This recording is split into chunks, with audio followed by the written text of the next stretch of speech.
Assalamu alaikum everyone. Hope you are well and doing great with my channel.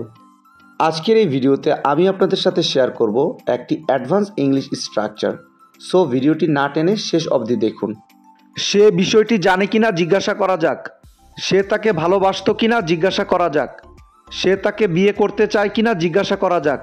তার সাহায্য লাগবে কিনা জিজ্ঞাসা করা যাক। এই প্রতিটা বাক্যে যে জিনিসটা কমন আমরা দেখতে পাচ্ছি সেটা হলো জিজ্ঞাসা করা যাক। সো যখন আমরা কোনো সেন্টেন্সে এই ধরনের বাক্যটি দেখতে পাবো সেক্ষেত্রে আমাদের ব্যবহার করতে হবে let's ask.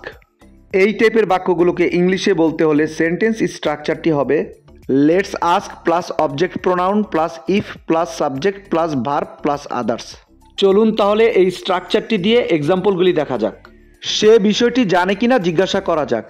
Let's ask him if he knows about the matter. Let's ask him if he knows about the matter. সে তাকে ভালোবাসতো কিনা জিজ্ঞাসা করা যাক। Let's ask him if he loved her. Let's ask him if he loved her.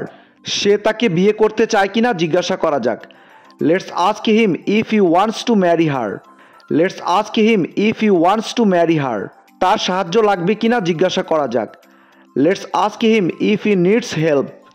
Let's ask him if he needs help. I hope এই স্ট্রাকচারটা আপনারা ভালোভাবে বুঝতে পেরেছেন।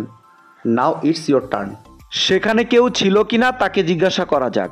সেখানে কেউ ছিল কিনা তাকে জিজ্ঞাসা করা যাক। এই বাক্যটি ইংলিশে কি হবে আপনারা কমেন্টে লিখে জানাবেন।